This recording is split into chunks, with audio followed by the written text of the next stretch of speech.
As you see, I'm very unmodern, and I have my pieces of papers here for the presentation. I was thinking when you were saying that you had problems with the internet, and I thought, well, I'm pretty smart anyway.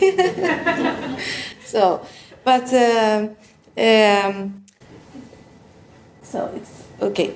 Sustainable continence care, it involves our responsibility to mitigate negative impacts and create positive environmental, social, and economic impacts caused by the products from the continence care. My name is Anna Martinson, and I work as a urotherapist at Sahlgrenska University Hospital in Sweden, in Gothenburg. A urotherapist, I'm a nurse from the beginning, and then you can specialize in Sweden, Norway, and Germany to become a urotherapist. And we call ourselves like the bladder and bowel Sherlock Holmes, because we get the referrals from the patients that no one knows what to do with them. I'm also a member of the board of Sinoba, a patient association for people with bladder and pelvic floor problems. The purpose of my presentation is to share with you how I, as a urotherapist, can contribute to sustainable continence care. Thank you. Which one is it? It's the first one. In Sweden, the regions make an agreement with the suppliers from the continence care industry about a new procurement of continence products every 4th year. The chosen products have to meet the requirements set by the region, and these try to fulfill and support the global targets for sustainability set by the UN.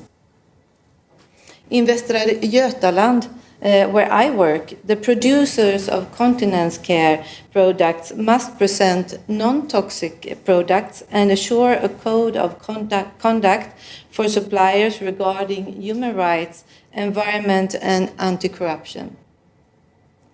As a prescriber of continence care products, I am limited to choose the ones included in the latest procurement.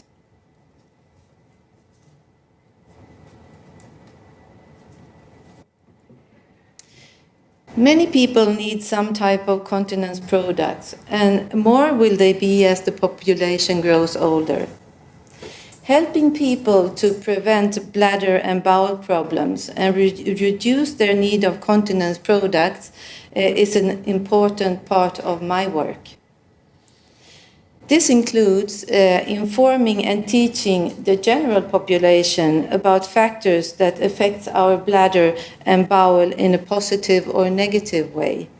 I think that increased knowledge and openness decrease the taboo and shame around these problems and makes the person seek help. I also give many lectures to other professionals, or either at the university or in events like this. But of course, the main part of my job is to attend patients and their families through telephone counseling and in the diagnostic examination and follow-up of the patient's problems. To maintain a good health of the bladder and pelvic floor and avoid leakage and bladder empty problems, it is good to have a good and relaxed posture to empty the bladder completely. Empty your bladder regularly and don't stay the whole day without going to the toilet. Have a good fluid intake to avoid concentrated urine and urinary infections. Avoid a full bowel that presses against the bladder and makes it more difficult to empty, and that will also irritate the bladder. It's very important to avoid straining to empty the bladder or the bowel, as it weakens the pelvic floor and increases the risk of incontinence. That also involves obesity, as it increases the risk of incontinence. One should also avoid smoking and chronic cough that weakens the pelvic floor. If you have urge incontinence, it's very important that you get a early diagnosis and the right medication to avoid leakage problems. This is me and my colleague Marianne.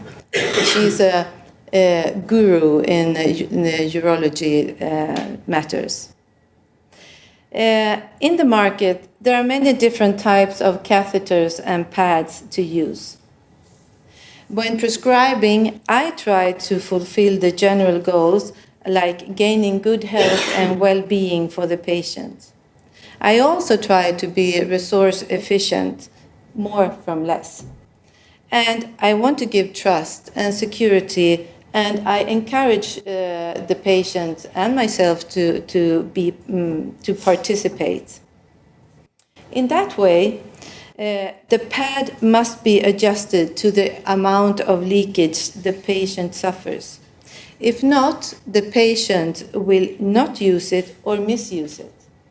That's why before I prescribe a pad, the patient has to fill in a form and weight their pads so I can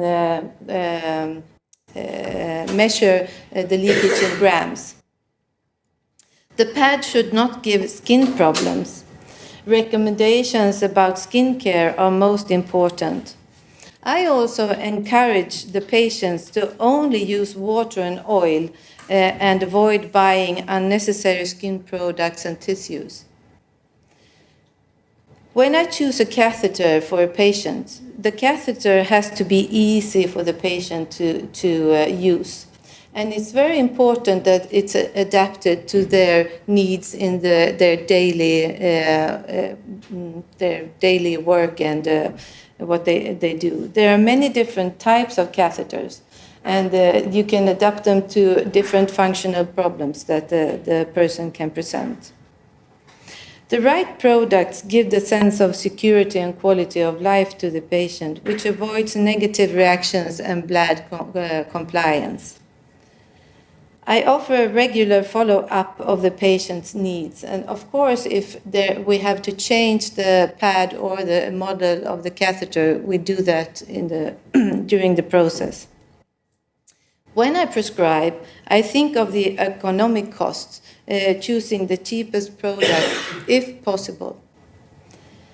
I also inform the patient how to sort the waste, and I encourage them that if they don't need the catheters or if because we have changed the model, that they bring back the ones that they won't need to the hospital so we can use them for others. I also keep an active discussion with the different providers about the quality of their products, the packaging, and the commercial products. Just a last reflection about the situation we have in Sweden right now. We have a huge problem of year-long waiting for different urological surgery, as resection of the benign prostate or advanced incontinence surgery. These patients are big consumers of catheters and pads. This situation creates a great suffering for the person, of course, but also a high cost and waste of products that wouldn't be necessary if the patient would have been fixed in a short time or period. Thank you so very much for listening to my presentation.